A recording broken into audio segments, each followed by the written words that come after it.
Imagine waking in a world where 9 out of 10 people will never read a single book, where the shape of your life, your work, your marriage, your very freedom hangs on the whim of a man who believes his power is stamped by God. You are measured not by what you know, but by whom you owe. The bell, not the phone, tells you the hour. The road is mud or stone.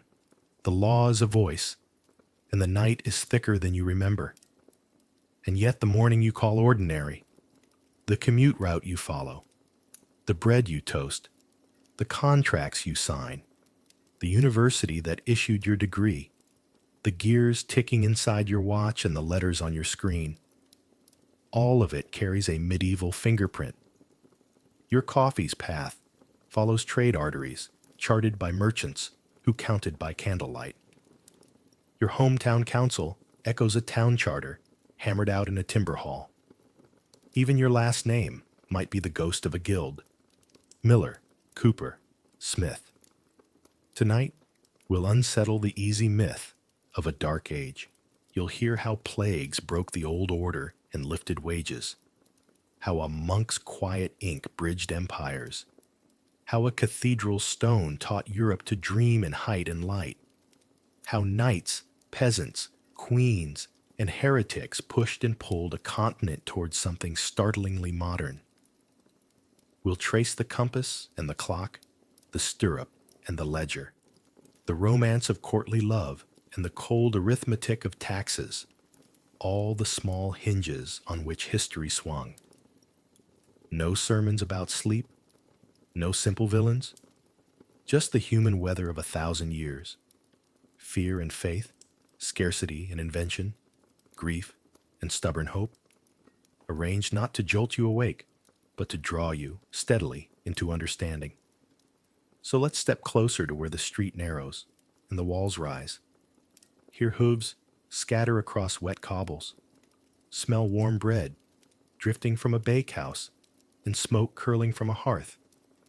Feel the rough weave at your wrist, the weight of a coin on your palm. A bell tolls, deep, patient, counting time the way the Middle Ages did. And we turn toward a city gate where torches bloom like small suns. This is where our night's passage begins. The street draws in like a held breath. Stone houses lean toward each other until the sky becomes a narrow ribbon of gray, and the air is layered with smells your century forgot. Warm bread pulled from the oven, sour ale opened at dawn, damp wool, wood smoke, and the blunt, rank thread of the gutter that runs down the lane. A rooster argues from a courtyard you can't see. A shutter slaps against timber. Hooves find their rhythm on wet cobble. A bell rolls out from the cathedral, heavy and round as a tide. It floats over everything.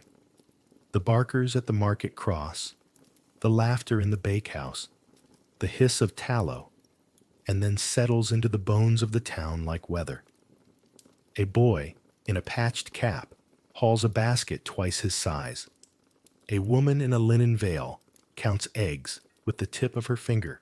Dogs nose the gutters, tails drawing quiet figure eights. The morning is busy, but not loud in the way you know. Its sounds are closer to breath than to engine. If you arrived from your century as you are now, jacket pockets full of habits, you'd search for signs and screens. You'd look for numbers on doors, lines painted on stone, the clean grid of names and addresses. Here, direction is given by scent and custom. Past the fishwives, left at the smithy, under the arch where the mason carved a stag. Time is a circle struck by bells. Prime, terce, sext, none, vespers, compline. You translate without meaning to. Prime is when your inbox used to bite. Vespers, when doors begin to close. Follow the lane, and it widens into the market. Cobbles bruised by cartwheels. Puddles cradling small moons of morning sky. The baker's stall breathes crust and steam.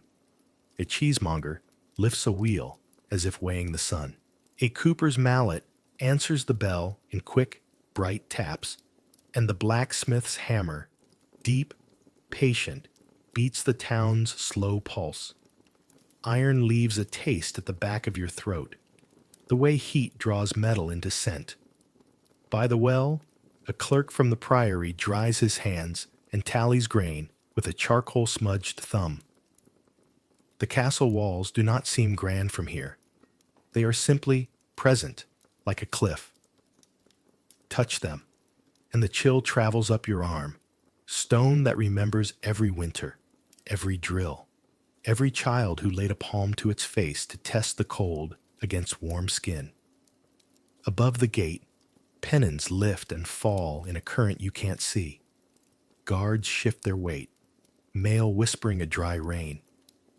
The drawbridge groans, and the river below answers with its own wooden language. Step into the tavern, where the door is low, and beams cross the ceiling like the ribs of a ship. The hearth keeps a tender sun alive on the far wall. Stew murmurs. Someone dices onions. Tears shine on his cheeks without sadness. Benches are burnished by years of backs and elbows. A traveler warms his hands and spills news that will be stale, by your measure, before it reaches the next town. But here the speed is human. A story takes the time needed to swallow, to laugh, to add a remembered detail. This city listens as much as it speaks. Hear the spindles sing on a window bench, pigeons lifting in a sudden gray applause. A prayer mumbled almost under the breath as a beggar counts her coins. Mice skittering in the thatch. A cart's axles crying as the driver leans his shoulder and persuades it over a lip of stone. Even the hush has textures, woven of distance and damp and smoke, and you can press your ear to it and hear work continuing. You notice what's missing. No glass glare of storefronts. No digit stamping truth onto every minute. No engine hum. The city's face is wood and lime, wool and leather, chalk tallies on a beam. Knowledge is heavier here. It must be carried in memory, in hands, in songs that set law to meter. A recipe lives in a person. A boundary is a hedge and a handshake. The future has no tyrant's voice. It is weather and rumor, the price of grain, the health of a lord's horse. And the year? It doesn't march across a numbered grid on a fridge. It turns like a mill wheel, lifted and lowered by feast days and fairs. You feel it in your bones before you can name it.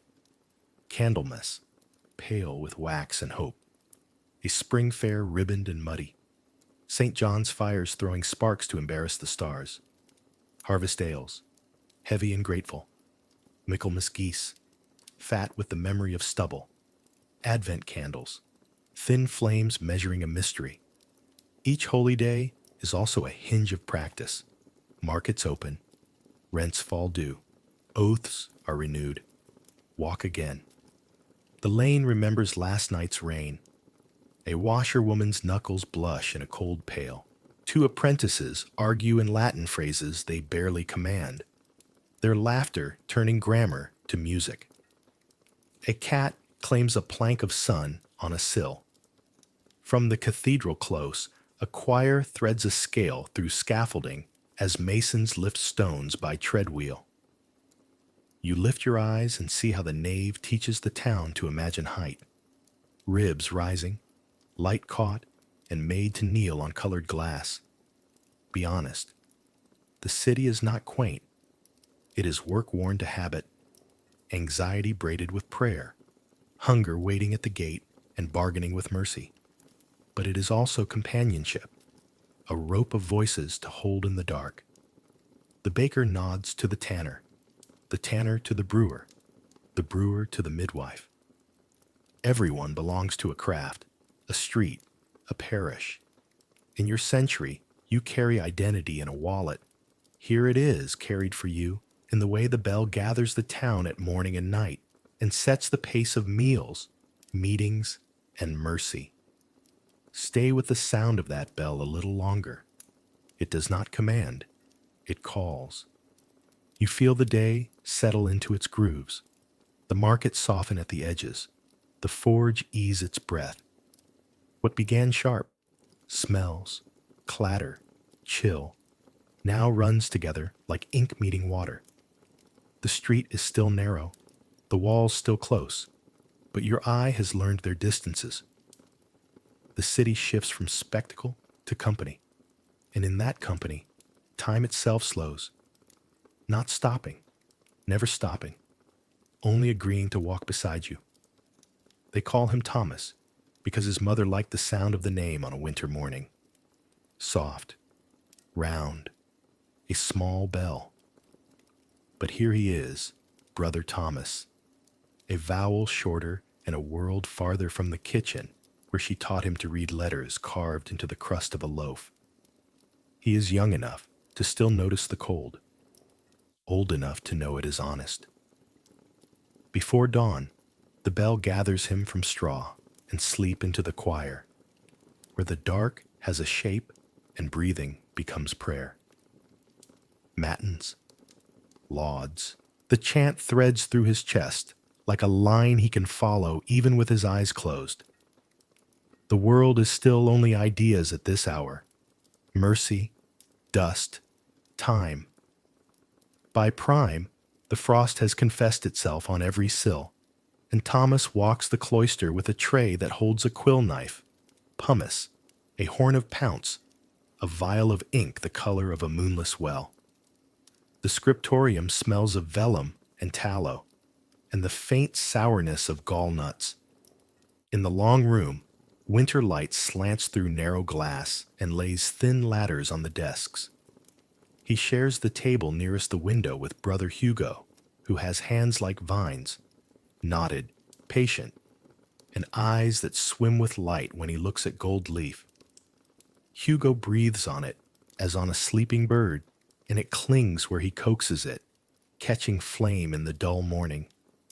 Thomas pricks and rules a fresh skin. The knife whispers. The lead point hums a faint gray grammar onto pale flesh. He likes this part, the preparation, the dignity of lines that promise order in a world that is never quite orderly. Then the first stroke of script, an A that knows how to sit, a G that lifts like a question. He learned this script the way one learns to walk, by watching, then by doing, until the hand remembers without asking. His letters are black beads, disciplined and small. When he's tired, they lean toward one another, conspirators. He mends his quill on a whetstone, breathes on his fingers to find them again. There is a rhythm to the day.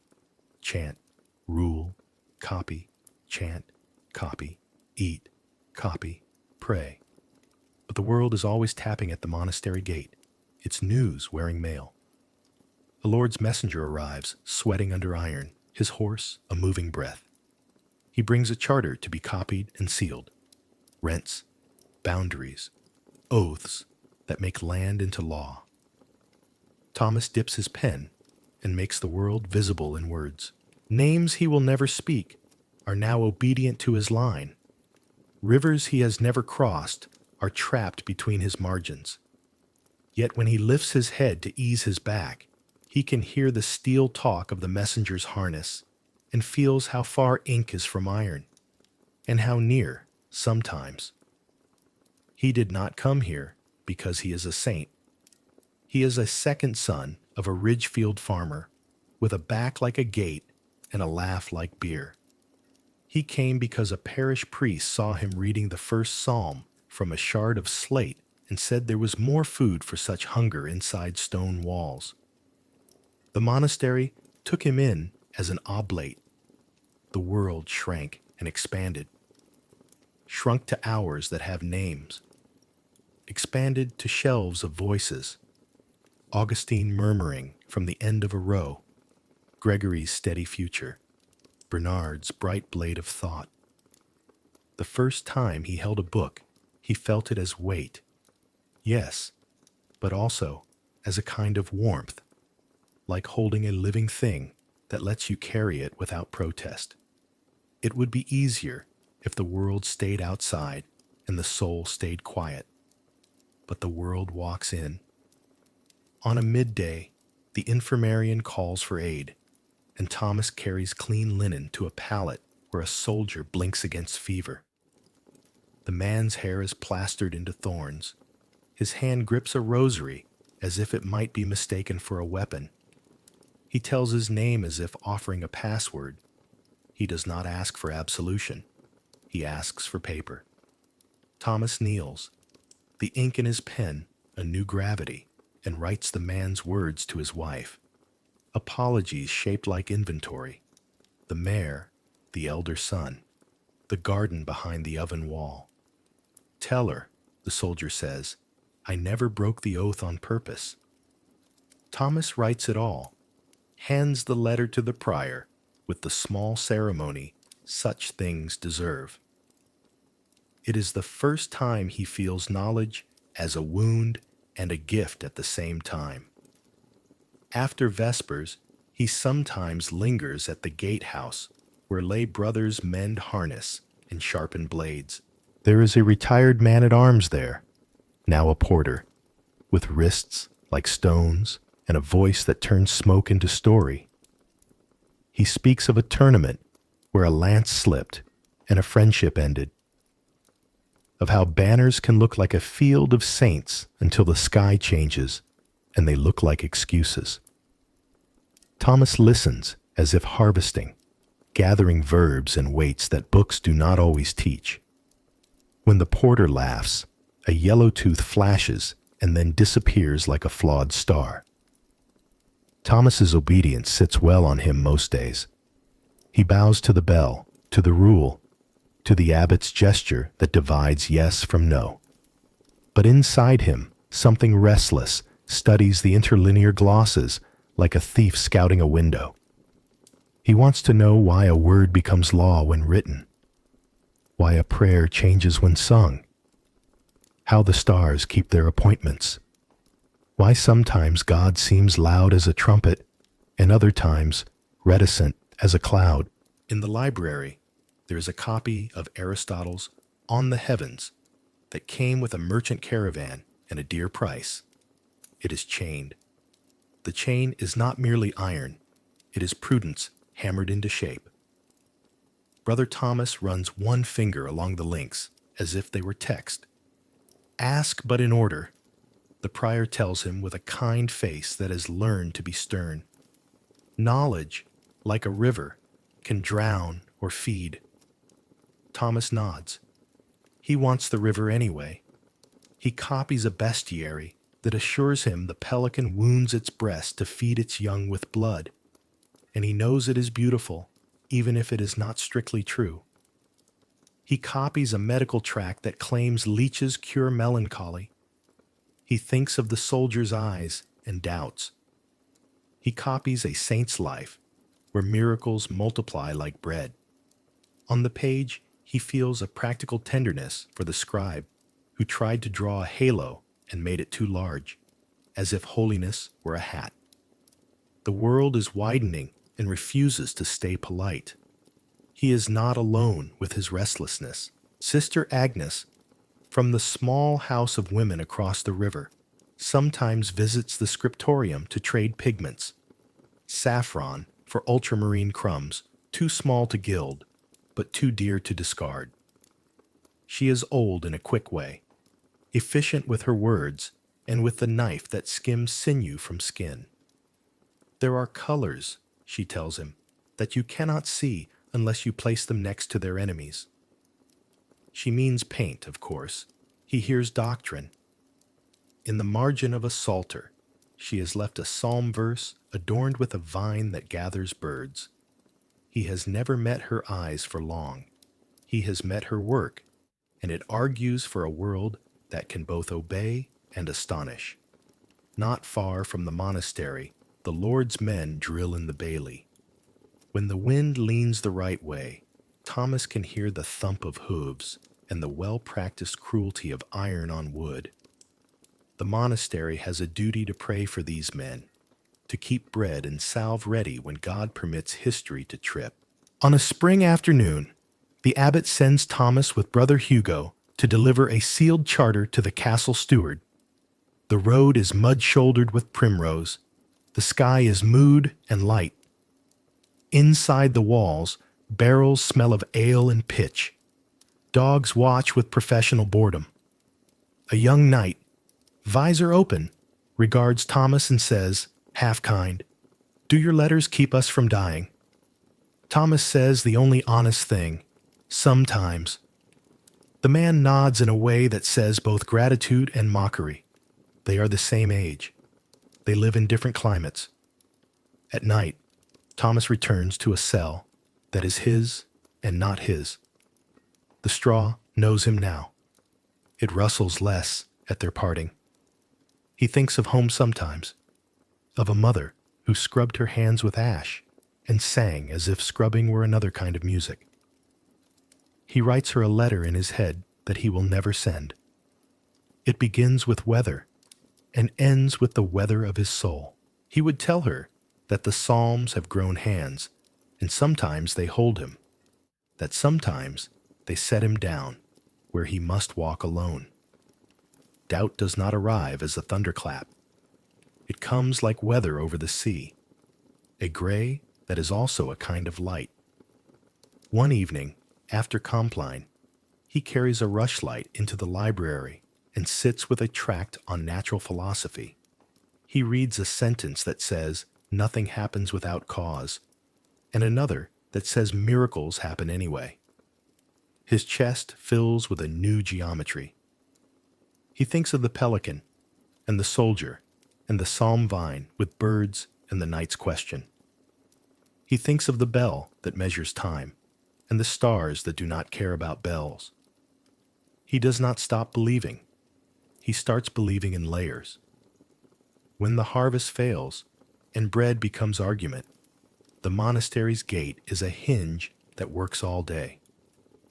Thomas copies a list of alms given and wonders whether numbers can be mercy. He helps in the kitchen and learns the politics of thin soup. A widow leaves with a loaf and a blessing that sounds like she is trying not to weep. Brother Hugo grows quiet and paints smaller illuminations, saving blue for saints and hope. The porter shines the gate latch until it reflects faces, a tiny trick of light that looks like intent. In this season, Thomas's obedience hurts less because it is a shelter for others. There is a book he should not open. He opens it. Ovid, a manuscript older than his vocation and twice as beautiful. He tells himself he is learning Latin idiom for the sake of Scripture. Perhaps he is. The sentences move like water around stone. He closes it and feels no thunder, only the steady heartbeat of his own small transgression. The next day, he confesses, not because he is terrified, but because he is honest enough to know where honesty is needed. The prior listens with a face like a door quietly closed. Desire, he says gently, is a horse that needs a bridle. Not a wall. Thomas bows, surprised by relief. Some afternoons, sunlight lies in bright coins on the scriptorium floor, and Thomas thinks happiness is simply work that fits the hand. He copies a charter with the names of tenants in a village he can picture by sound.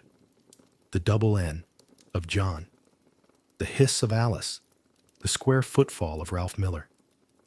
He affixes the monastery seal and watches wax accept a command and then harden into a kind of future. He has learned to love such transformations, liquid to solid, gesture to law, thought to letter. When the wax cools, he can lift it and feel consequence there, a small disk that will cross a river and persuade lives to take a certain shape. There is a boy in the novice's stalls who follows Thomas with the devotion of a shadow. Stephen, eager, all elbows, with questions that arrive before breath. Why do we write God's name larger? Why do we trim vellum with pomace and not with sand? Why do the stars move? Why do men fight? Thomas sees himself and a ghost of someone braver. He answers carefully, refuses some answers, and refines others. And when he does not know, he says, "Let us find someone who does." It's a sentence that tastes like humility and like bread. The year turns by saints and sowing. A saint's day brings processions, torches that paint gold on stone, a lid of incense over the choir like a second roof. Thomas carries the gospel book and feels its weight as both burden and crown. The town kneels and rises in a wave. An old man presses 2 fingers to the cover as if to test whether truth has heat. A child sings a fraction of a hymn and then remembers shyness and hides in his mother's skirt. Afterward, in the refectory, their bread follows their prayers, and Thomas eats as if the word and the loaf were the same food grown by different weather. There will be plagues and schisms and reckonings later. He can smell a storm far out at sea without naming it. For now, his wars are smaller and no less real. When a monk complains that Thomas's hand grows too decorative in the margins, too many ivy leaves, too much delight, Thomas blushes and says, "I will be plainer." He is plainer for 2 days. Then a capital insists on becoming a tower, and he lets it. He is learning the quiet art of obedience, with room for mercy. A rule, after all, is a path. One may admire the wildflowers without losing the way. One evening, the abbot summons him. The room smells of beeswax and nettle tea. "A scholar passes through tomorrow," the abbot says, "bound for Paris. He asks for a night's bed and a look at our books. You will sit with him. Mind the chain on Aristotle. The scholar is thin as a quill and twice as sharp. He speaks of masters who argue across decades, of logic that can trap a liar, of how a sentence can be a blade and a balm. Thomas listens with the greed of the baptized. When the scholar sleeps, Thomas copies out a paragraph that moves him and slips the scrap into his sleeve as if knowledge could be smuggled. In the morning, he gives the man a parchment index he has made of their holdings: author, shelf, subject, an act of modest pride. The scholar bows, truly bows, and Thomas stands a little taller inside his robe. Faith against doubt is not a fistfight. It is weather, the long patience of seasons.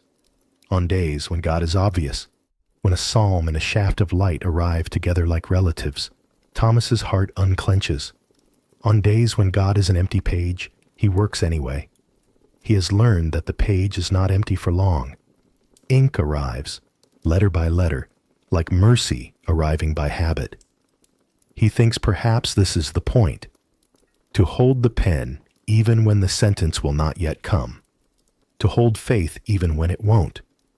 He suspects this is what keeps the world more or less together.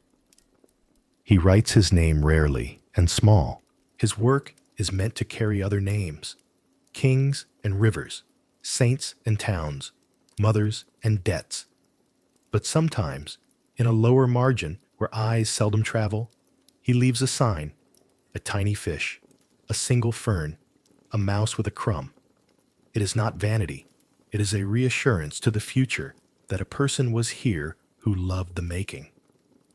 The first time he sees Stephen copy the same mouse in a margin, he feels something like fatherhood and like gratitude to the chain of hands that brought him to this desk.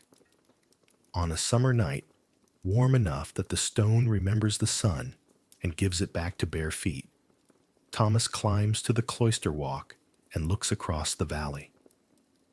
Torches mark the road like captured stars. Somewhere, a dog shakes itself into silence. The sky is full of knowledge that has not yet been written. He thinks of the soldier's letter, of Sister Agnes's vine, of Aristotle's chain, of the porter's lance that slipped, of the scholar's bow, of the child in the procession who sang one fearless note. He thinks of his mother's crust alphabet and the name she baked into him. He thinks of God and says nothing, which is its own kind of devotion. His desire for knowledge has learned, if not surrender, then a gentler gait. It walks beside obedience instead of dragging it. In the morning, he will rule more pages, mend a nib, illuminate a saint whose legend is mostly kindness. He will carry a ledger to the gate and speak softly to a widow. He will nod to the porter and accept a story about a boar hunt that was really a parable about pride. He will teach Stephen how to hold a knife so it trims and does not tear. He will turn the bell's summons into steps. He will want more light and then learn to work in less. In the years to come, though neither he nor you can yet name them, Thomas will copy a treatise that helps a surgeon wash his hands, a charter that lets a village govern itself, a sermon that softens a lord 1 degree toward mercy. He will also make errors. A miscopied figure will empty a granary faster than winter intended.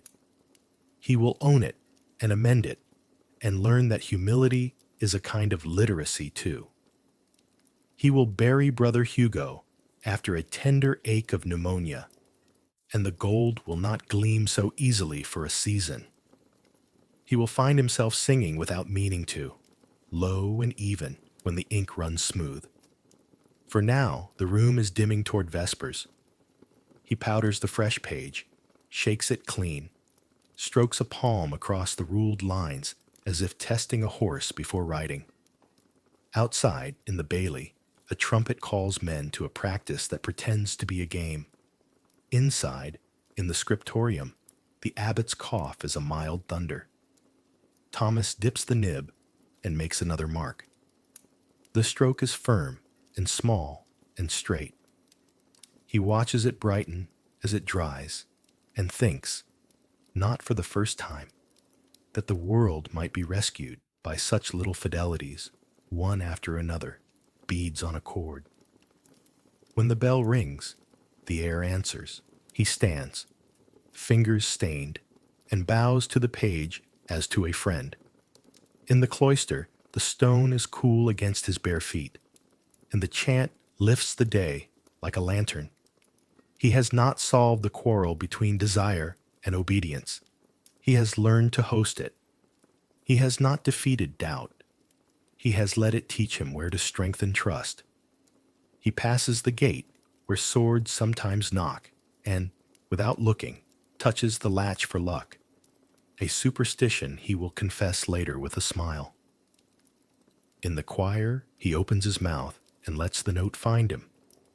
It does.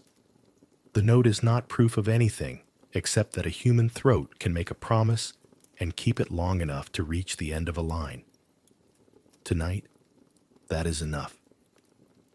The city that gathers around Brother Thomas is not a single creature, but a hive of habits stitched together by bells.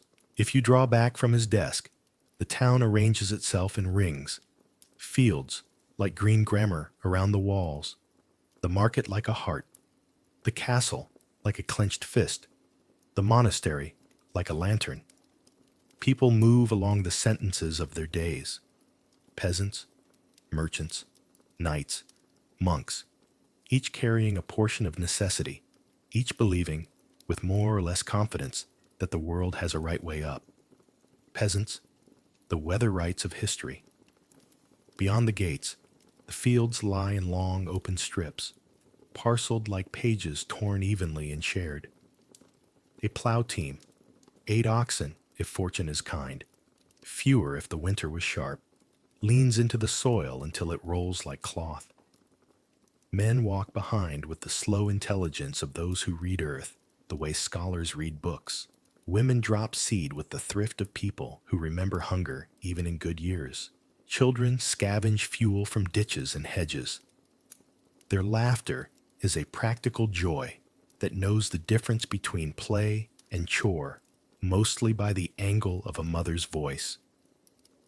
Not all peasants are the same line in the ledger. Some are bound to a lord's land by custom older than their grandfathers. Some rent with coin.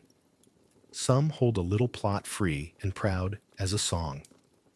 Obligations are a kind of choreography.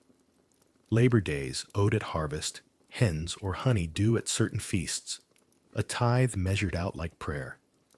The manor court meets under a tree or in a timber hall, and disputes are distilled into sentences that travel more easily than anger. Whose hedge strayed? Whose pig trespassed? Which oath will stand? You would recognize the fundamental arguments. Enough, fair, mine, ours. The year here keeps its own clock. Spring is a rumor proven by birds. Summer, a long muscle of labor. Autumn, the holy arithmetic of stacks and stores. Winter, a test and a lesson. Bread is dark and honest. Pottage thick, with what the garden allowed. Ale safer than water. Sickness comes and goes like weather. A midwife's hands learn what can and cannot be persuaded. But peasants are not the gray chorus of a tragedy. They court, sing, barter, attend church with a dignity that does not ask permission. On feast days, the village changes its shoes, ribbons, sprigs of green, a loaf sugared for once, stories that outlast the candle but do not outlast the night. Merchants and guilds, the new grammar of towns. Inside the walls, the market makes a sound like a busy brook. Here wealth is weight and measure, not acres and lineage. Traders lay out goods that have traveled further than most prayers. Salt that keeps meat through winter, cloth dyed a blue that could pay a dowry, pepper that turns stew into a minor marvel. A money changer weighs coin that carries kings in profile and questions in the rim. His scale is as much philosophy as tool. Risk lives under the counter. A ship delayed, a caravan late, a price that falls like a startled bird. The guilds keep order between ambition and fraud. Apprentices enter at an age when hands still prefer mischief. Masters teach them the sullen patience of craft.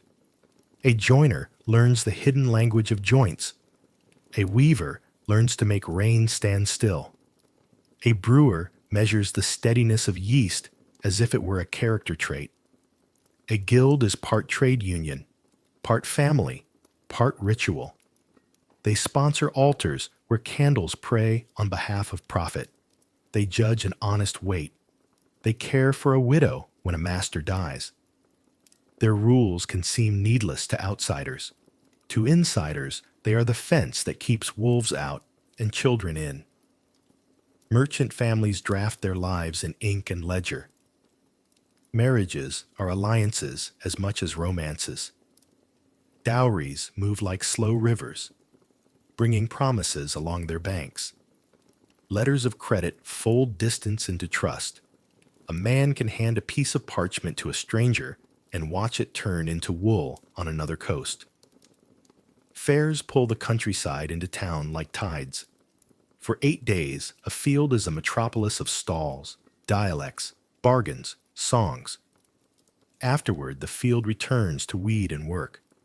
But the town keeps a little of that carnival in its pocket. Knights and lords, the country's weather with spurs. Look up from the market, and you will see the battlements. Power here is not a theory.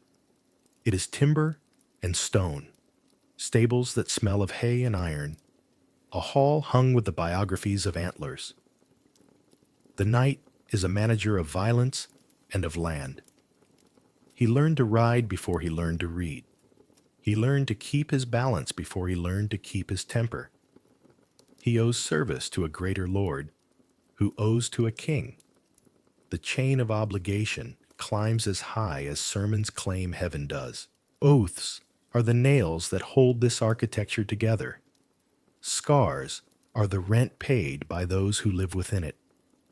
War is less glorious than a tapestry suggests, and more organized than chaos. There are seasons for it, as there are for sowing. There are rules that people keep when they can afford to. Tourneys teach men to be pretty about danger. Sieges teach them patience and hunger. Many days in a knight's life are not war at all, but administration. Rents, disputes, harvest yields, the delicate art of keeping the miller honest and the tenants mostly content. His wife, often more literate than he, keeps the accounts with a sharp quill and a sharper memory. When the knight rides out, she becomes the hinge of the estate, her signature a small, controlled storm. The paradox is obvious even to those who live inside it. A sword under the protection of a sacrament, a violent trade blessed at the altar. The church does not abolish war. It tries to domesticate it. There are holy days when weapon hands are meant to be prayer hands. There are truce movements where bishops ask men to forget their rivalries until Monday. Sometimes it works. Sometimes it does not. Human nature and steel enjoy each other's company too much. Monks, friars, and the parish, the town's multiple souls. The church is both air and architecture. It gives people the words for grief and joy. It also gives kings their crowns and cities their charters. In the parish, a priest baptizes a week-old child and lowers a week-old man into earth with a voice that learned these cadences from an older voice. Bells translate time into kindness. Sacraments translate fear into meaning. On Sundays, the town becomes a choir, voices braided, differences kneeling together. Even those who do not quite believe in the usefulness of the believing of others. But power is part of the habit. Bishops sit like lords and think like lawyers. Their ring kisses and their writs move men. A monastery can own more fields than a modest baron. Its barns feed the poor, and its stewards argue the price of barley with a skill that would please any merchant. Canon law writes in neat Latin the messier truths of marriage, inheritance, sin. Sanctuary turns a church into a temporary island where the state cannot immediately swim.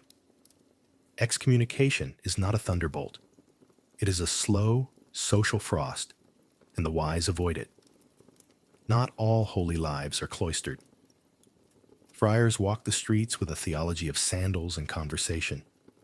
They preach in marketplaces with stories that arrest the hand of a thief without bruising it. They beg for bread and give away the better half. Their poverty is a discipline and also an argument. People love and resent them with equal intensity. A parish priest is more ordinary magic. He knows which marriages wobble, which fields fail, who drinks, who lies, who tries. He is imperfect, sometimes wise, sometimes petty, often necessary. In his house, a book sleeps beside a loaf. Both mean survival. The church, like any weather system, contains contradictions. It gilds a cathedral while a widow goes without salt. It forbids some pleasures while composing a calendar of feasts. It condemns the body in sentences written by men who loved bread and wine.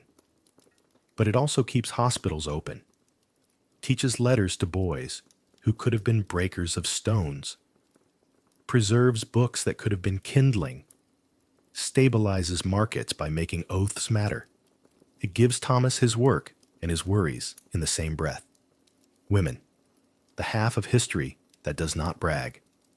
In the village, a woman's day begins before the sun and ends after its memory. She bakes, brews, barters, births. She knows the herbs that quiet pain and the songs that quiet fear. She owns more competence than the law acknowledges, and the law acknowledges more than rumor concedes. Married women's rights are braided through husbands and lords. Widows, often, stand on their own feet and are expected to. A widow can run a shop, sue for a debt, choose a second marriage if she desires and fortune allows. In the town, women keep alehouses and stalls, spin for clothiers, stitch for merchants, count change with hands that smell of flour. Some guilds admit them fully, others admit them sideways, as the wives and daughters who make a mastery possible, as the good wives whose work is not stamped but is everywhere. Midwives hold a fragile sovereignty. They are the first to receive a life, the last to coax it when it hesitates. Their knowledge is encyclopedic and local. They teach daughters without footnotes. In the convent, women wield a different pen. An abbess can govern land, dispense charity, commission books, argue with men of learning, and win. Nuns write visions that turn suffering into meaning and metaphors into addresses for God. Their cells are small. Their sentences wander as far as any pilgrim's feet. In halls hung with knives and maps, queens and noblewomen manage estates, negotiate truces, endure childbed with discipline that would shame some generals. Sometimes they rule outright, sometimes in the intermissions between men, and sometimes simply because reality ignores paperwork. Songs claim courtly love elevated womanhood. Women know better and worse. They live inside paradoxes with a competence that refuses melodrama. Obedience performed strategically, tenderness used as a lever, piety worn like armor where armor is not allowed. Explosions that teach and wound, famine, plague, crusade. When the weather wrong-foots the world for more than a season, famine arrives not as spectacle, but as subtraction. Rains overstretch their welcome. Grain sprouts where it should ripen. Hay rots, and suddenly, the arithmetic of survival does not add up. Families eat seed they meant to plant, then oxen they meant to keep, then stories they meant to tell. The church answers with processions and prayers. Lords open barns as far as pride allows. The poor teach one another patience that looks like holiness because it has to. Out of such years come changes quieter than hunger, but longer lived. More rents in coin than in labor. More bargaining by villagers who have learned their worth. More caution in the ledgers of those who thought their wealth unweatherable. Plague arrives like a rumor that becomes a map. A ship docks. A sickness walks ashore in the souls of the rats, and the bell begins its work with a pace that bruises the ear. It is not only death, though it is that, and much of it. It is also the rearrangement of everything. Fields go uncut. Wages rise for those who survive and can swing a scythe. Laws try to forbid the logic of labor scarcity and discover that law cannot always bully markets. Some search for reasons and find scapegoats. Others search for reasons and find tenderness. The church loses priests and finds saints. Families lose names and find in their absence the need to write the ones that remain. In time, a quieter world emerges, with more coin in the hands of those who used to count only in days, and with more doubts in the hearts of those who used to count on the world to stay still. The Crusades braid piety with politics and commerce. A preacher lifts a cross, and a continent rearranges its map of desire. Sons pledge, mothers release them with a swallow. Some go for remission of sins, some for the vividness of adventure, some because debt looks smaller at a distance. Pilgrims and soldiers share roads. Relics and spices share ships. Knowledge travels along with fear. Numbers used more nimbly. Medicines compared and borrowed. Aristotle returning to Europe accompanied by commentaries that make young minds blaze. Cities grow fat on outfitting armies. Languages accumulate loanwords like souvenirs. The aftermath is mixed, as aftermaths are. New trade routes and new hostilities. New stories of glory and of grief. More graves on both coasts of faith. How the web holds. For all the drama, Most days are domesticated by routine.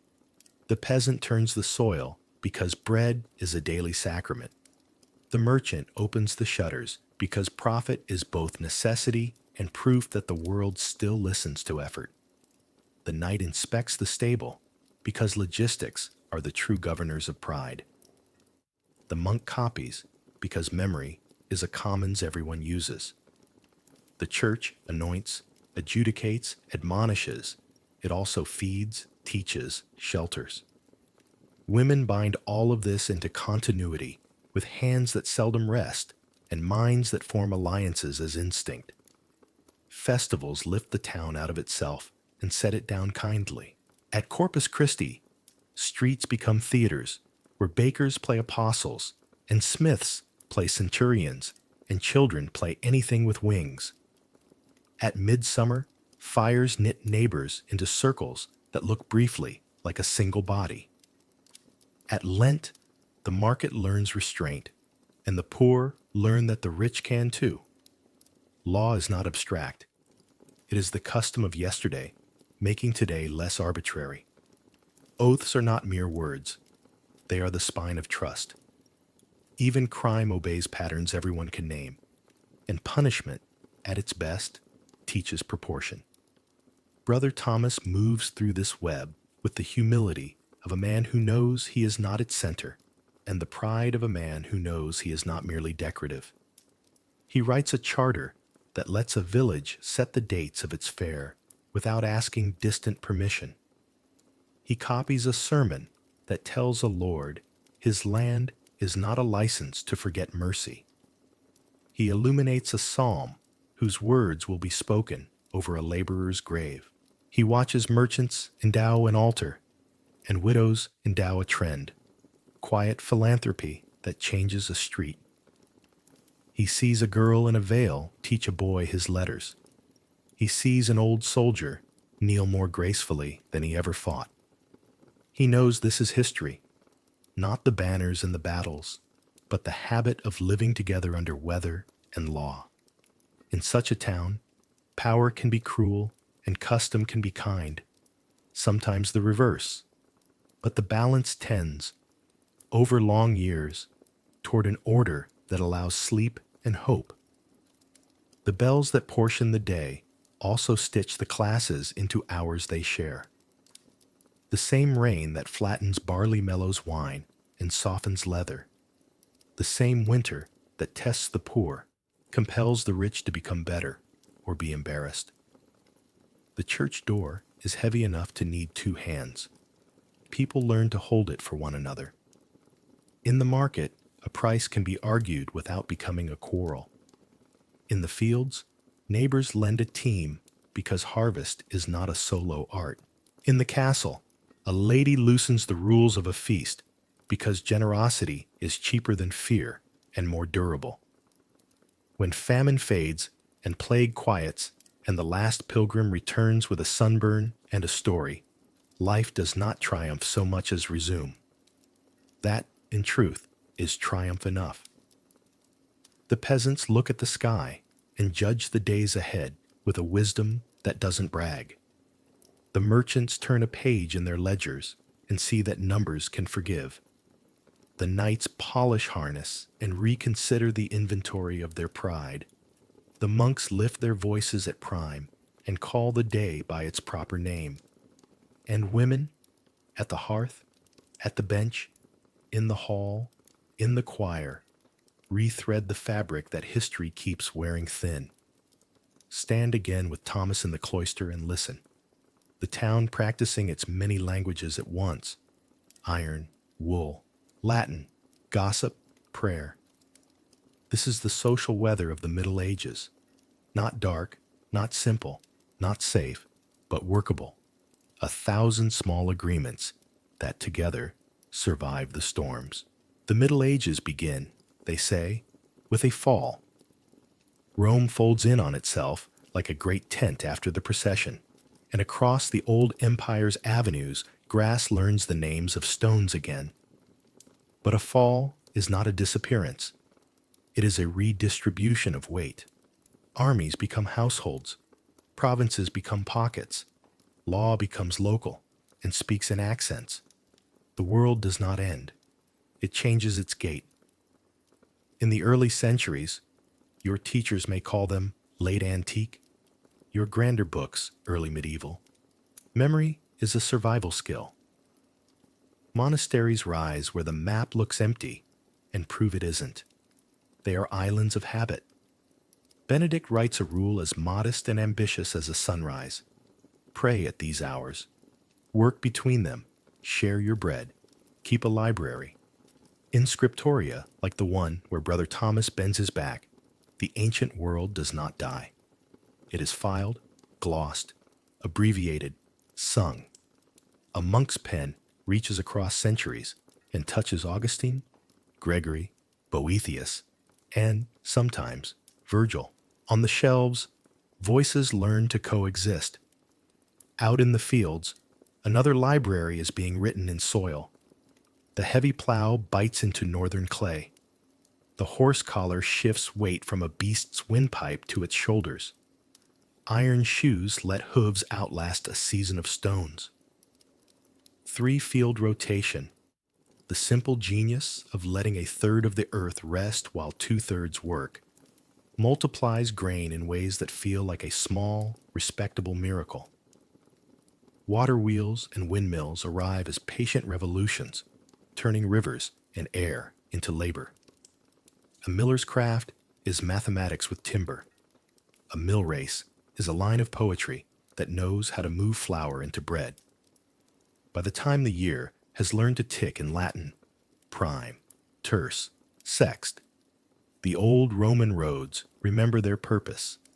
Towns wake up. Markets become weeks, and then institutions. A fair is not only a place to spend, it is a place to understand what else is possible. Charters appear. Those slender miracles of ink in which a lord promises to behave and a town promises to pay, and the bargain is called freedom. Walls go up not only to keep danger out, but to keep a conversation in. The church is the continent's first great multinational, and also its schoolhouse. Parishes knit countryside to altar. Bishops arbitrate the quarrels of princes with hands that know both blessing and paperwork. Canon law grows into a forest where marriage, inheritance, contracts, and sin can all be found shade. In one of its most radical sentences, it quietly states that a marriage is made by the consent of the couple. That idea, whispered, argued, enforced, evaded, will, over long miles of time, work itself into the modern conviction that adult consent is the heart of private life. Not far from these chancelleries of the soul, secular law learns its own literacies. In England, custom hardens into common law, case by case, a mosaic made of arguments. On the continent, the rediscovery of Roman law in glossy codices gives jurists a grammar in which property and sovereignty can be conjugated. Universities become the places where these grammars are practiced out loud. The university is one of the Middle Ages' quiet detonations. First in Bologna for law, and in Paris for theology, then in Oxford, Padua, Salamanca, Prague, Vienna, an international of benches and disputations, of hungry minds and rented rooms. They organize themselves like guilds, call themselves universitas, the whole, and argue as if civilization depends on the next sentence, because it often does. Scholasticism is not a synonym for pedantry. It is the bravery of submitting sacred questions to disciplined reason. The result is not the diminishment of faith, but its strengthening and complication. Thomas Aquinas, a Dominican with a prodigious appetite for Aristotle, shows generations how to ask without breaking, how to think without wandering entirely off the path. The method: state the question, list objections, reply with precision, is an intellectual posture that a modern courtroom, laboratory, and newsroom would recognize.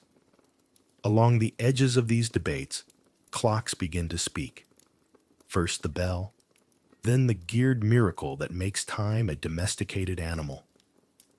By the late 13th century, towns erect mechanical clocks that shepherd hours with teeth and escapements.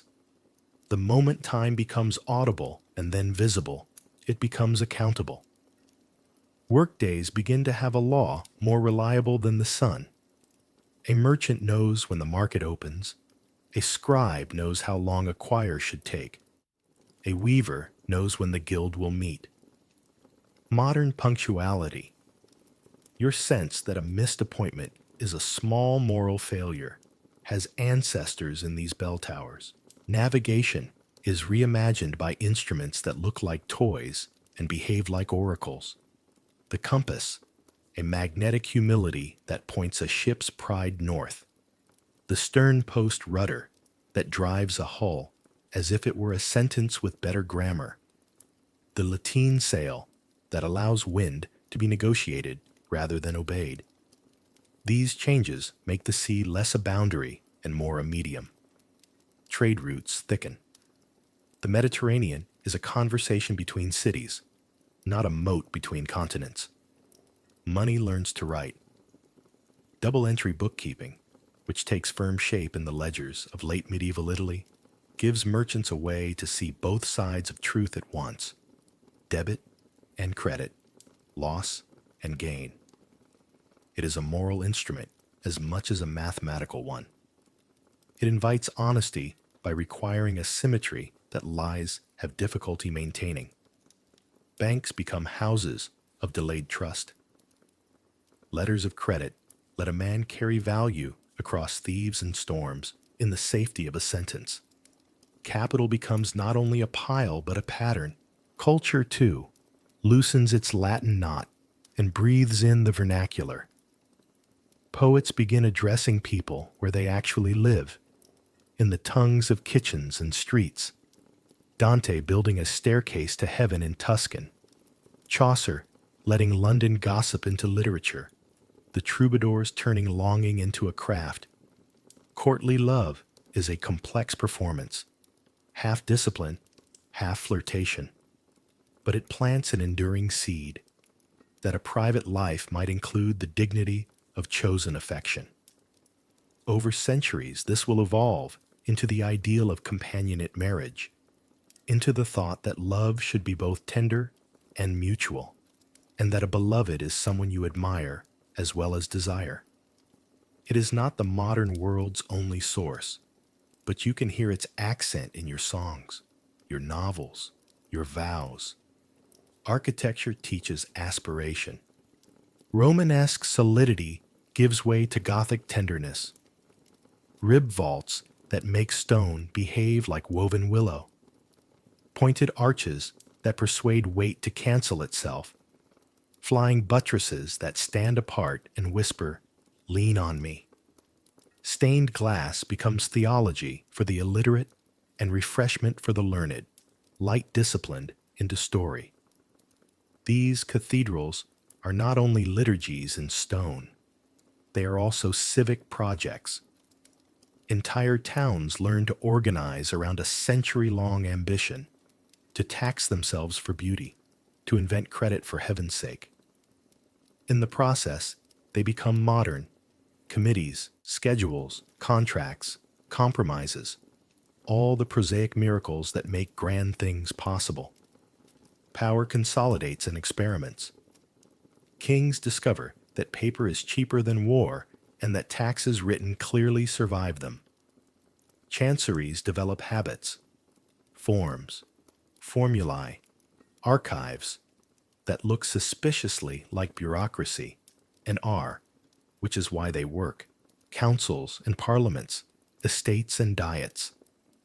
Assemblies appear that are both theater and leverage, the public made into a room.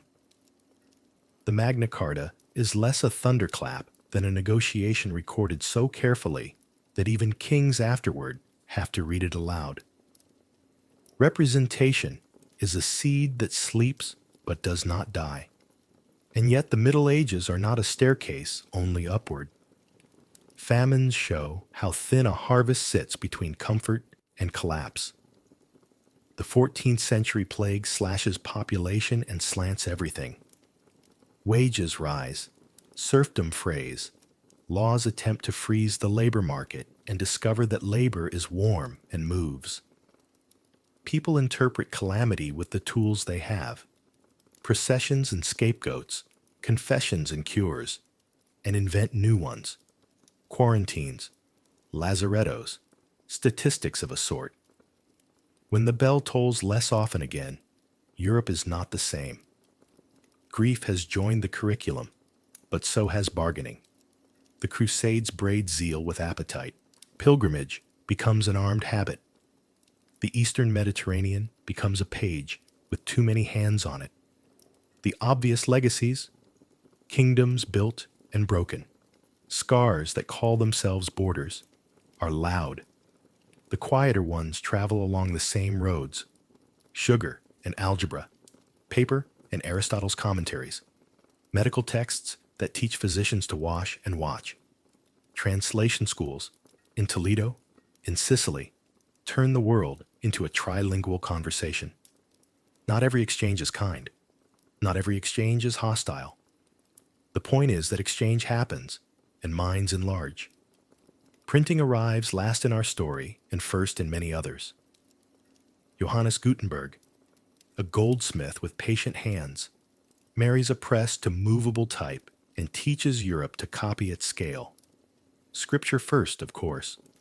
Volumes that make the word both portable and disputable. But soon everything else: calendars and romances, indulgences and indictments, handbooks for merchants and manuals for midwives, complaints, maps, theses nailed and answered. The press democratizes error as well as truth, but it makes both visible. It accelerates reformation, both religious and intellectual. The scribe's craft does not vanish. Thomas's letters are still needed for books too precious to mass produce, for illuminations where color argues for heaven. But the center of gravity shifts. Literacy migrates from cloister to counting house to kitchen. A girl can learn to read from a primer that cost less than a pair of shoes. The future begins to look increasingly like paper stacked on tables. And if you look closely, you can see how medieval habits became your modern reflexes.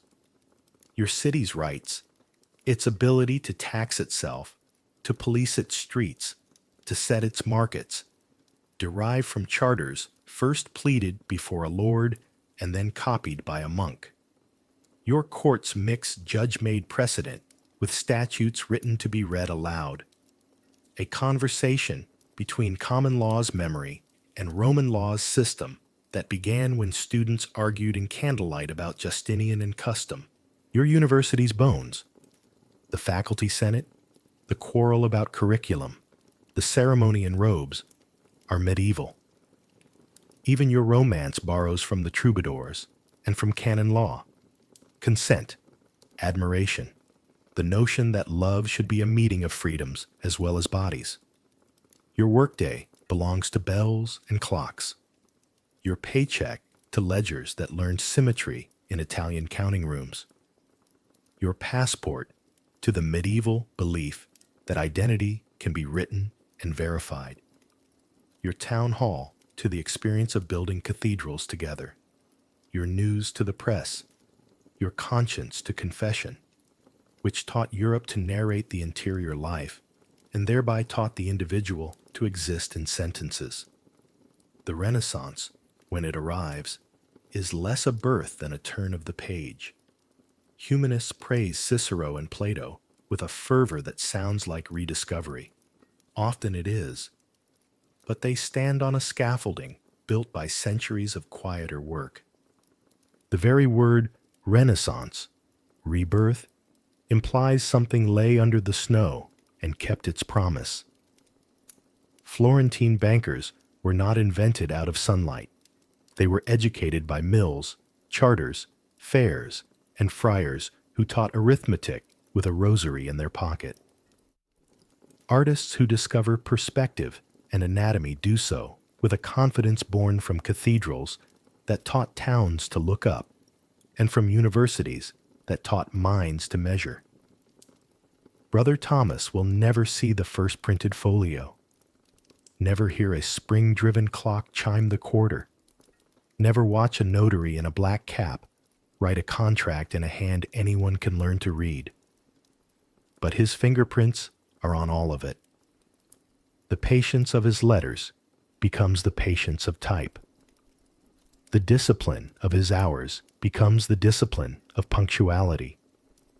The humility of his craft becomes the humility of methods that allow verification, legal, scientific, financial, to stand taller than fury. When you step back far enough, the Middle Ages cease to be a fog and resolve into 1,000 busy instruments tuning a civilization. Some are slow, like agriculture, adjusting to climate and tool.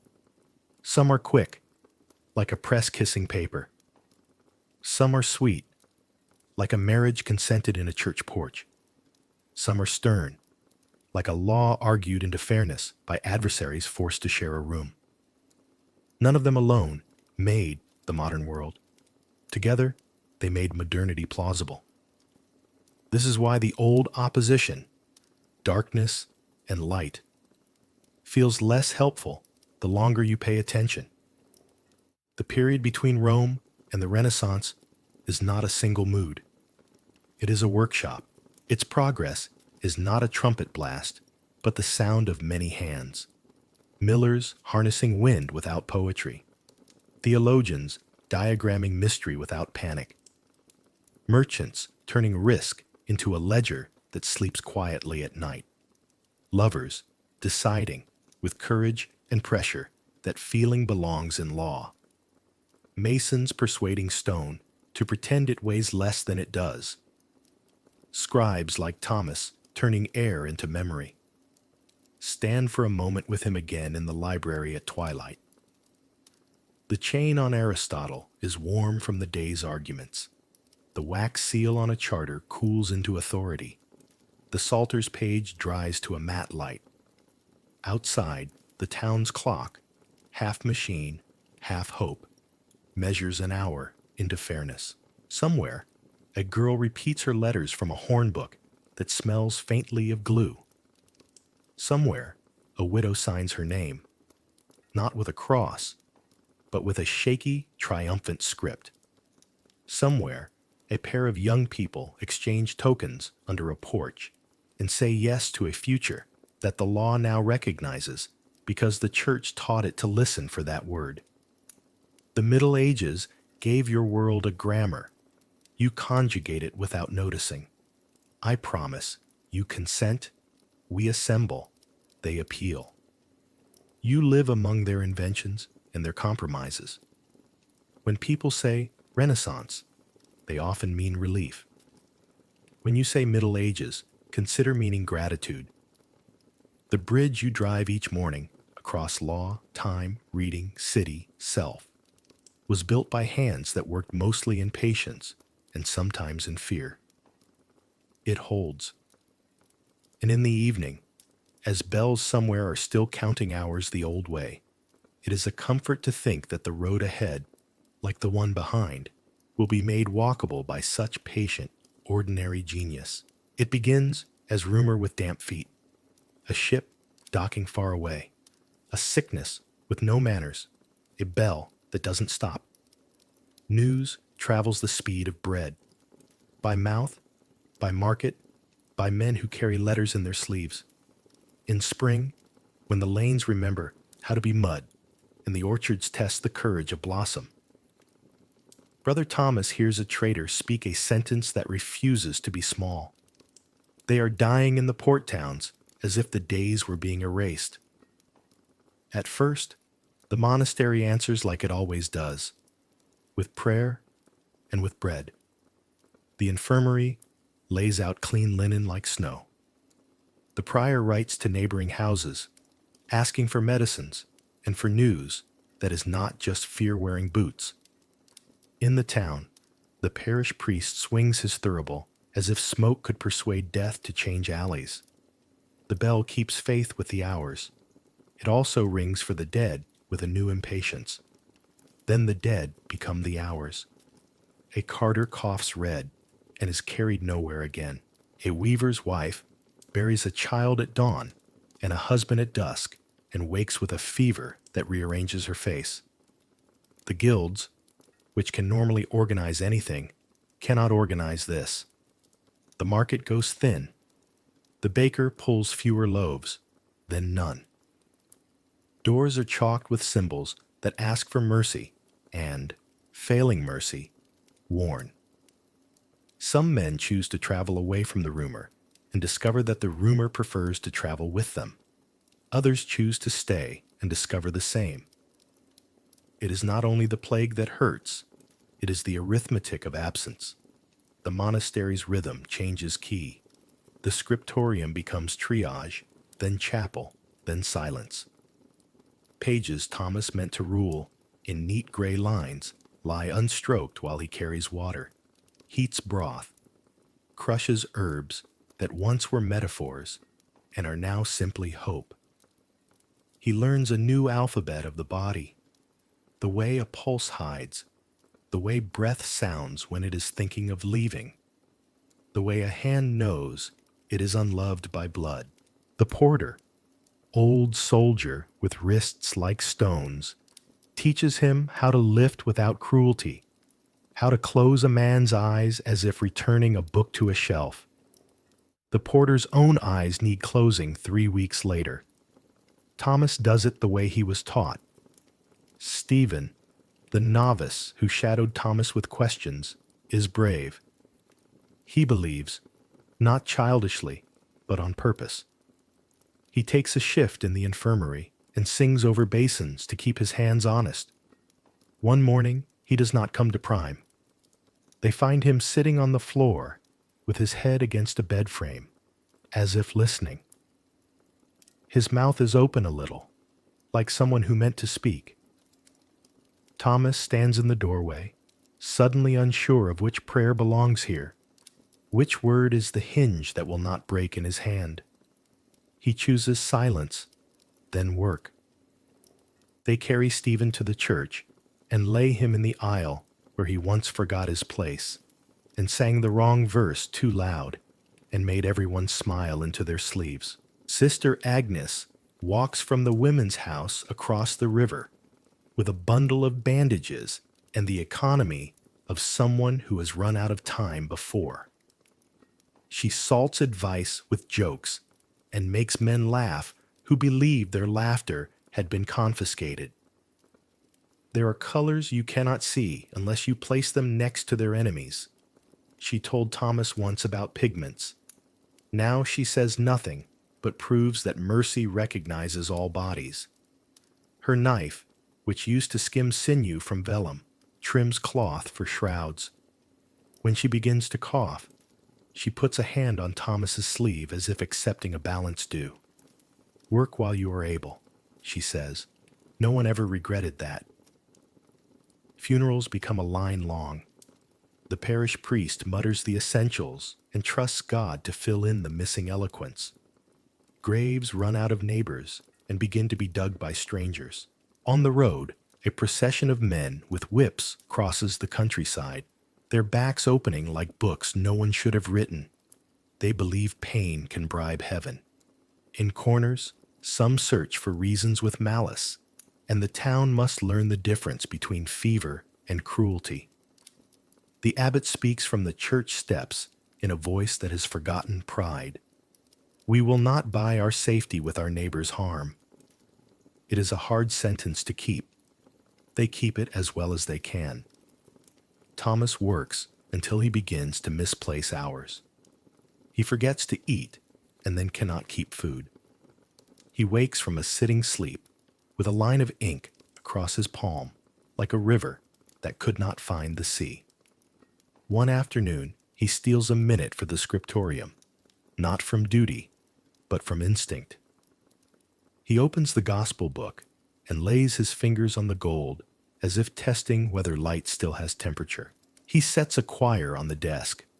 Vellum he had saved for a psalter, and writes a colophon before the text exists, which is not the correct order for anything.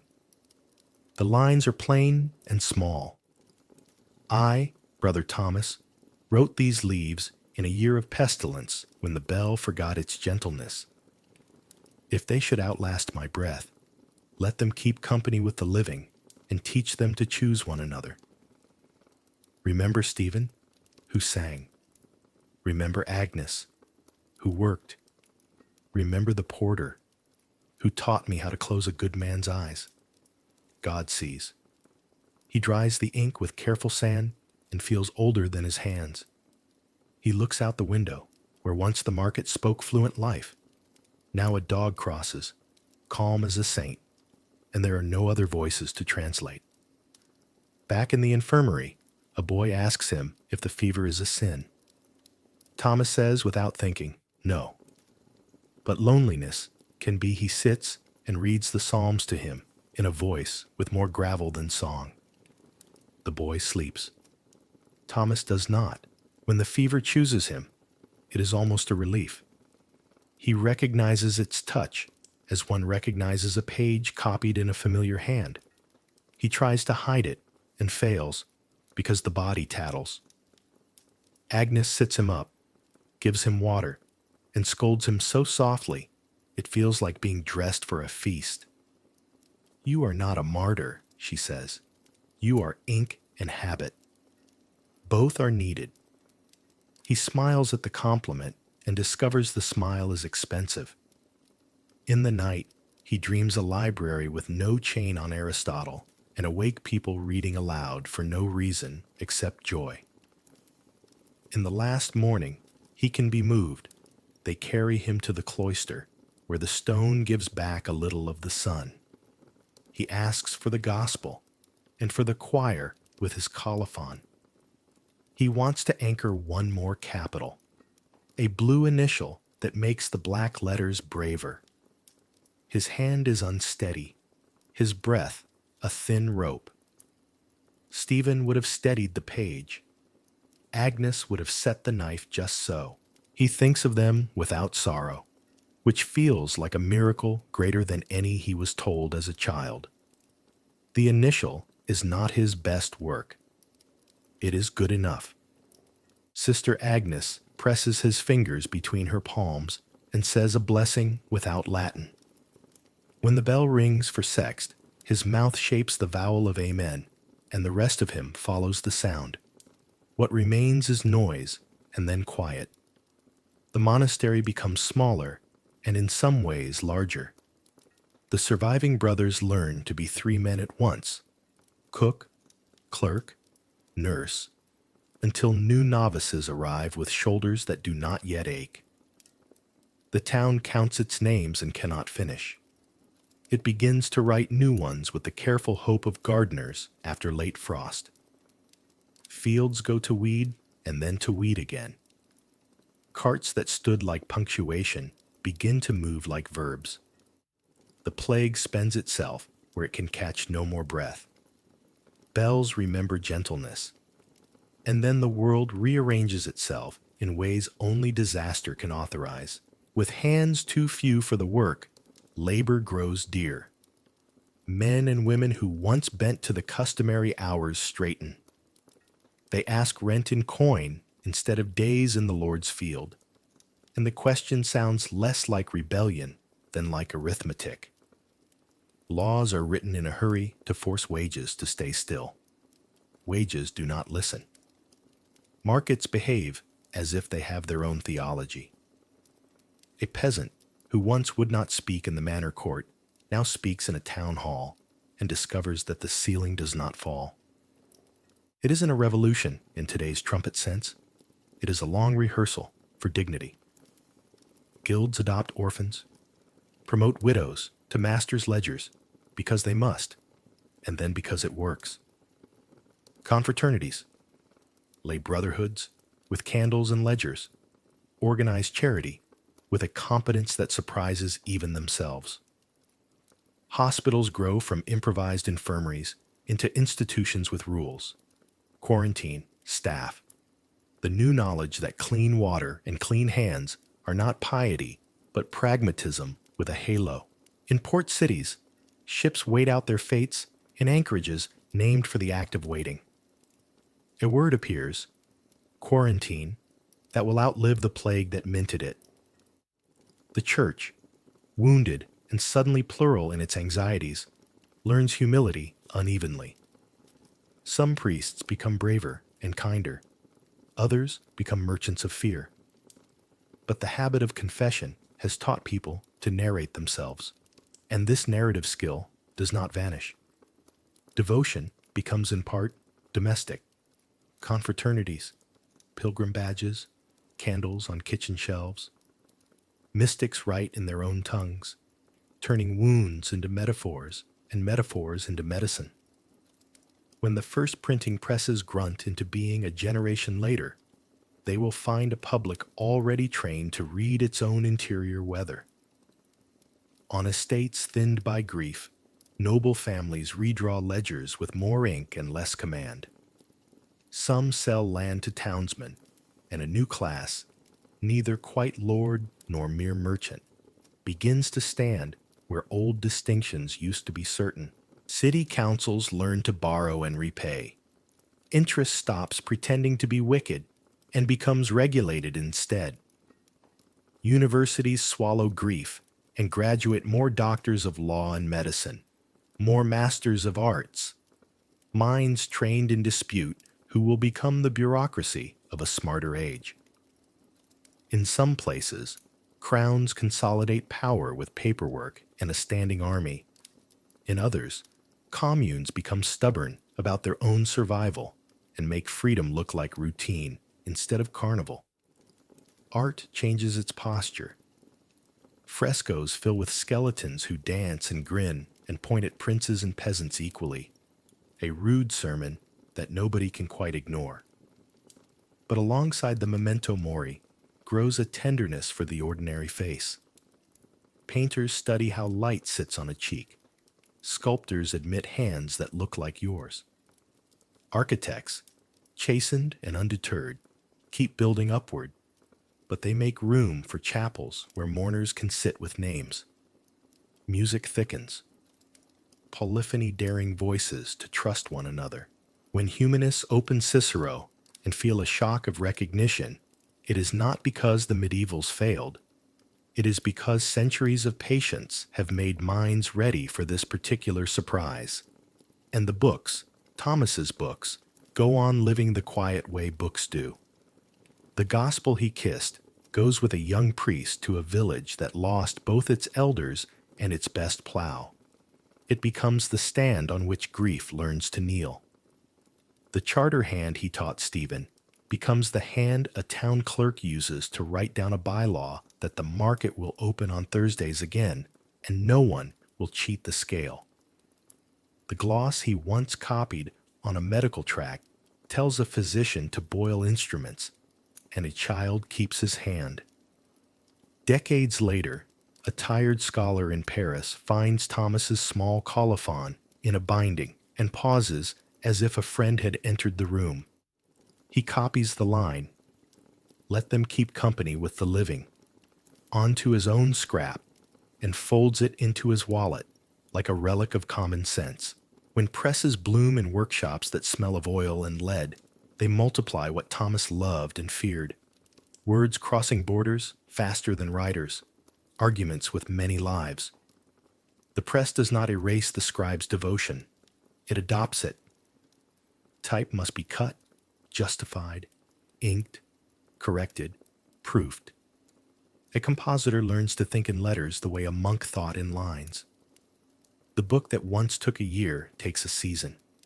The world that once took a generation to move an idea can now move it in a week. Maps become braver. Calendars, more democratic. Romance, less shy. And because death taught negotiation as well as grief, Europe becomes a harder place for tyranny to pretend it is normal. Peasants who bargain for their wages begin to bargain for their laws. Towns that proved they could feed and bury and heal their own begin to trust themselves with more. Princes discover that subjects who survived plague are poor material for pomp and better material for partnership. Even the church porch, where vows are spoken, grows franker. Consent is insisted upon with a new steadiness that feels like knowledge rather than fashion. If you want a date for the turn they later call Renaissance, choose any and be ready to argue. Some will point to a banker's ledger, some to a dome that floats over Florence like a solved riddle, some to a scholar's letter that laughs in Latin and then writes the punchline in the street's own tongue. All of them stand on ground leveled and fertilized by catastrophe. The losses do not justify the harvest. They explain its timing. Out of the emptied places grow institutions with longer patience, hospitals with budgets, universities with chairs, parliaments with minutes, workshops with apprentices who will one day call themselves artists instead of merely craftsmen. Out of the fear grows a more practical kindness. Out of the bell's brutal season grows a clock that can be trusted. Some nights, years later, a reader opens a psalter and finds a blue capital that is not quite perfect. The blue, a little thin, where the hand shook. He does not know the name Thomas. He does not need to. He turns the page, and another life keeps him company. That, after all the banners and the burials, is a victory that does not boast. It is the victory of attention. The town where Thomas once listened to hooves on cobbles learns to hear other sounds.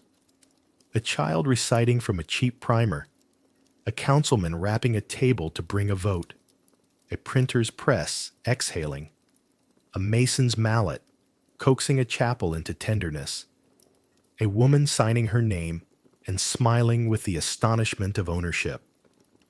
The bell rings again with its old gentleness. It counts not only deaths and hours, but the ordinary mercies of resumed routine. What the Black Death broke, time does not fix. People do. They sew with thread that didn't exist before, with stitches they discovered by necessity, coin rents, guild charity, statutes that blush into fairness, letters of credit that bind strangers into neighbors.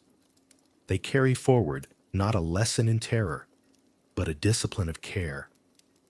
And when later centuries congratulate themselves on their genius, they will be right, but only because a quieter century taught them how to keep going when the sky didn't. The gatehouse latch that Thomas once polished for luck still takes a shine. A boy rubs it without knowing why. The library still smells of vellum and a little dust. A student opens a chained Aristotle and looks out the window instead, thinking a thought that will have to wait for its words. The cloister stones hold an evening's heat. If you stand there, you can almost hear a voice reading a line in a steady tone, as if the right cadence could carry a frightened world from one word to the next. You don't need to know whose voice it is. It is the sound of Europe turning the page. What do we mean when we say a time was dark or full of light? We use the words as if history were a sky, and each century a cloud that either hid or revealed the sun. But darkness is not a moral in itself. It is a description of where our sight stops. Light is not merely brightness. It is attention, patience, witness. The Middle Ages have been called dark because the torch we carried toward them was small and held at arm's length. Step closer, and the shadows become detail. Step with a quieter heart, and you notice that light and darkness live together like ink and page. The one needs the other to be legible. Darkness, in history, is often simply distance, our estrangement from the ordinary courage of other people's days. It is the space between our questions and their vocabulary. A plague year can feel like nightfall, because grief teaches us to measure by losses. A famine can feel like eclipse because want narrows the world to the size of a bowl. But even in those hours, the work of light continues. A hand measuring out grain a little more generously. A priest confessing that he does not know why and praying anyway. A steward crossing out a debt because keeping it would be a kind of theft. A scribe copying sentences he believes will prove that the world is, at bottom, articulate. Light, then, is not merely triumph or invention. It is the small, stubborn act that keeps meaning intact. It is a baker shaping a loaf that tastes of the fields and also of mercy. It is a mason listening for the pitch and stone that says yes.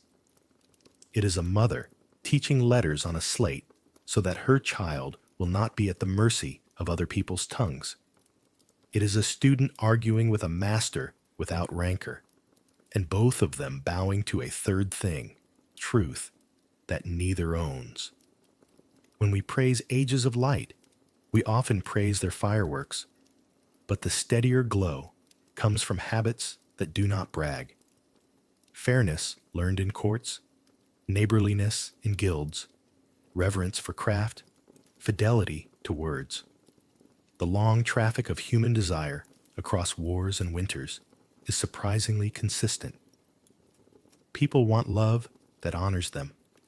They want knowledge that can be trusted. They want beauty that does not lie. These wishes are not delicate. They survive poor weather.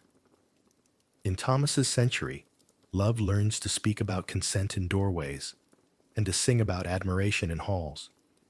Knowledge requires quarrel and finds it in universities and workshops. Beauty becomes a project entire towns can undertake together. Stone persuaded into light, song taught to share space with another voice. Our age did not invent these longings. We inherited them already tested. You can feel the continuity in small gestures. A bride and groom touching foreheads on a church porch and saying a word that changes the grammar of their lives. A town voting in awkward sequence to repair a bridge before it fails and hurts someone they will need tomorrow. A midwife counting the breaths of a newborn and deciding that life is stronger than fear this time.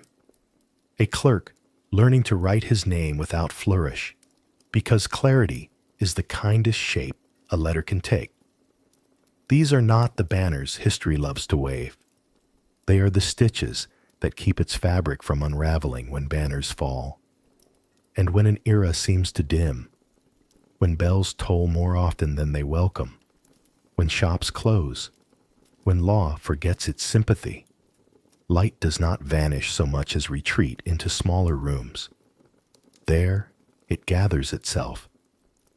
There it waits for hands to open the door again. The Middle Ages kept such rooms ready. Cloisters where study remained a prayer, kitchens where soup remembered the poor, stalls where honest weight was signed with a guild's name, chapels where candles obtained time for the living to understand the dead. From these chambers, illuminated by intention more than flame, the larger brightness returns.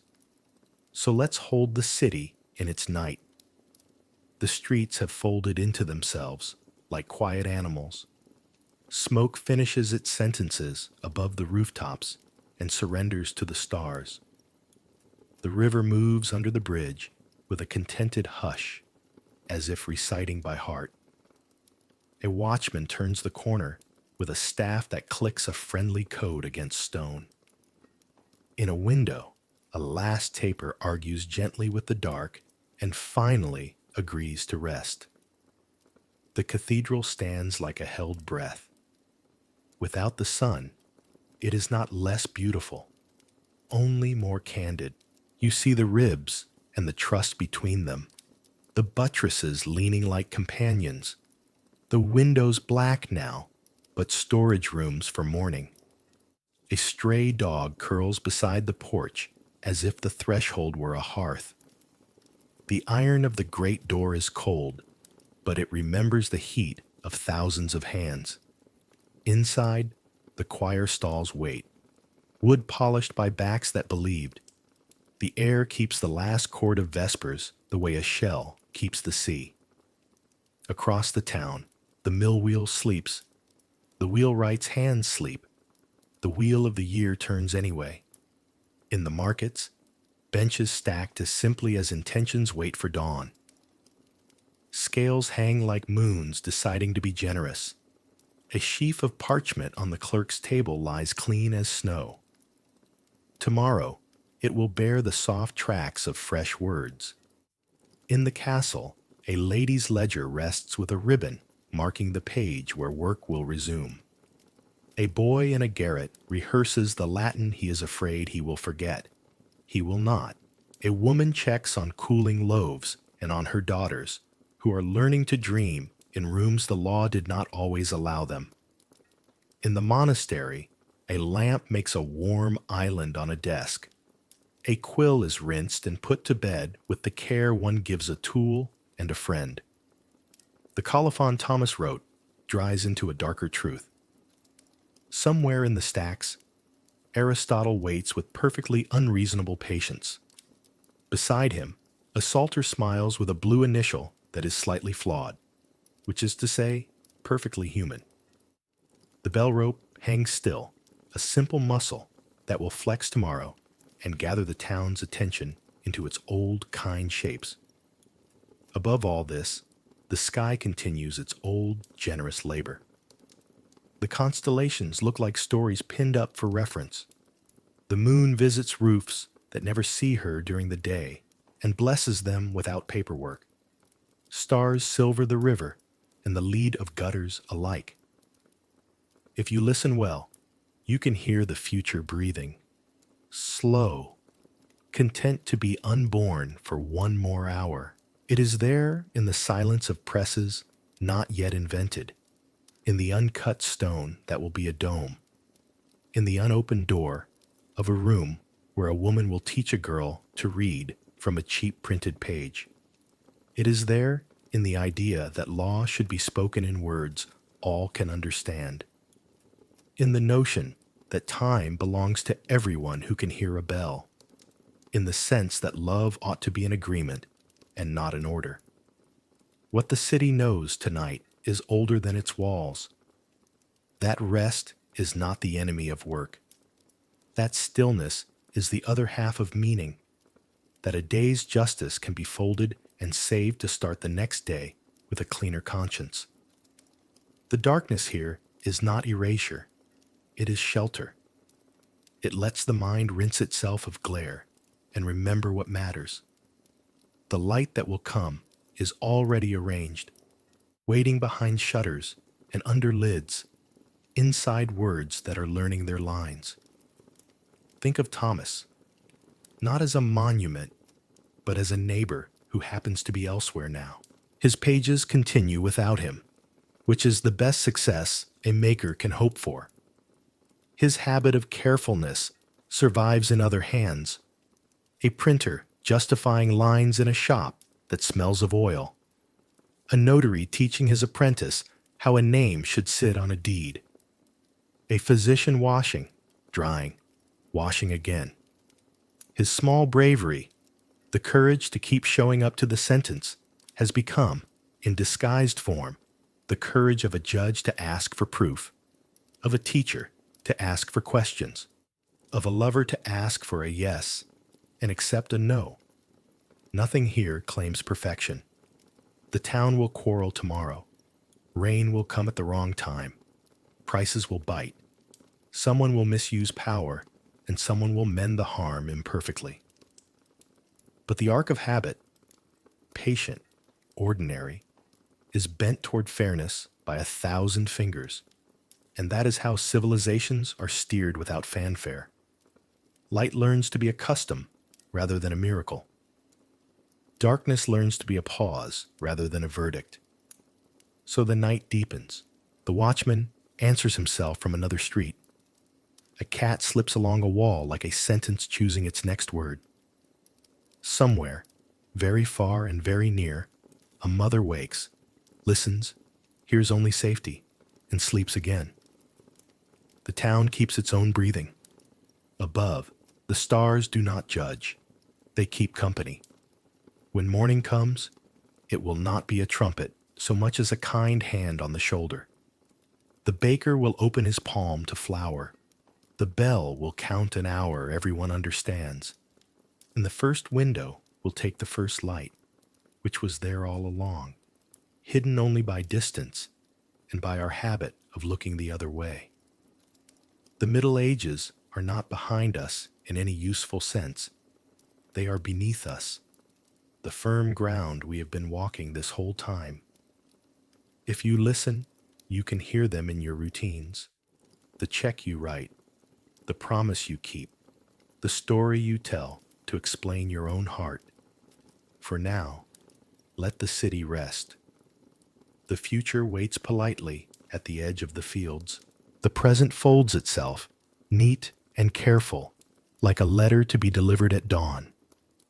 And you, somewhere beyond the walls, centuries away, share the old human quiet with them.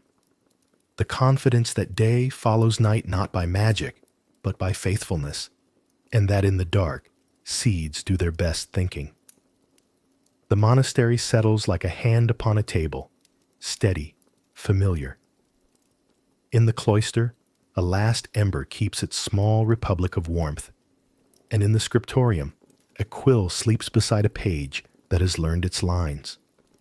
The bell rope hangs patient in the dark, a simple length of hemp that knows how to gather a town without raising its voice. Stone remembers the day and exhales it slowly. Somewhere, a single candle finishes its quiet argument with night, and, seeing it has been heard, dims. Books rest with the dignity of tools, not relics. A psalter with a blue initial, slightly imperfect and therefore cherished. A gospel whose corners shine where hands have trusted them.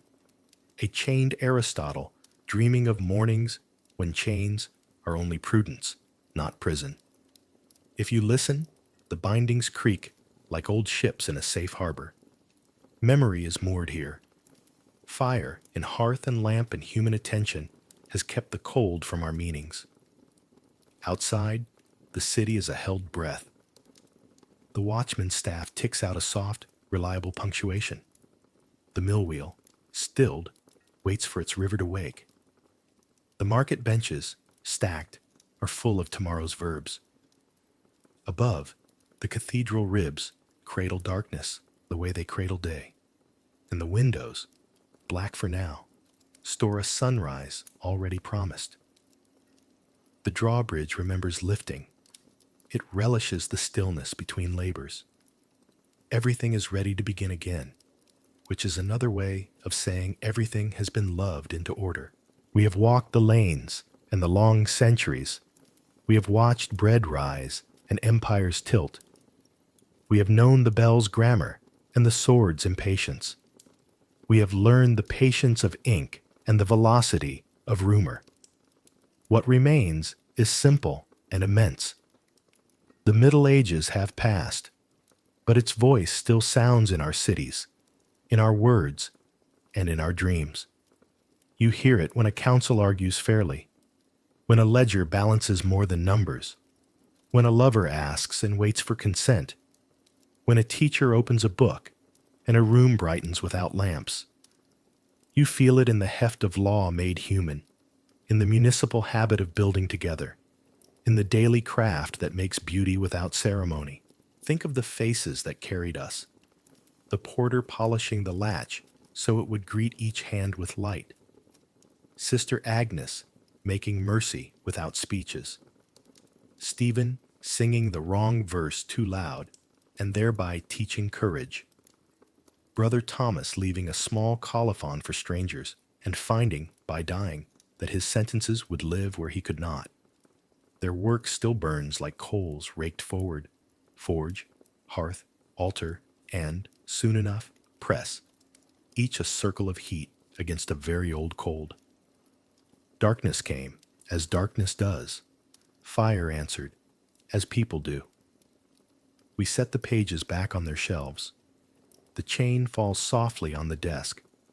The lamp's last flame is cupped and then released. In the court of night, the bell tolls a modest hour, and the town agrees to it with gratitude. On the gatehouse beam, someone has scratched a mouse in the margin. It smiles privately into the wood. A woman crossing the square pulls her cloak closer and thinks of morning bread. A clerk, passing under the arch where the mason carved a stag, touches the stone without knowing why. Habits of tenderness everywhere. We take our leave where we entered, under the narrow sky, with cobbles wet enough to keep the stars twice, once above, once below. Behind us, the monastery becomes silhouette, then suggestion. Ahead, the road learns our footsteps and forgets them in the same moment, which is mercy. Let the bells be bells, the books be books, the fire be fire. Let the city keep its quiet. Let the future arrive at the pace of daylight over rooftops. We close the cover, not to end the story, but to keep it safe while it continues on other tables, in other hands. Between one breath and the next, the echo of iron and chant fades to a kindly hush. That is our pause. That is our leaving. And if, later, a chime floats to you from a tower you cannot see, you will know it. An old voice speaking gently in a modern town, reminding you that what was patient is still true.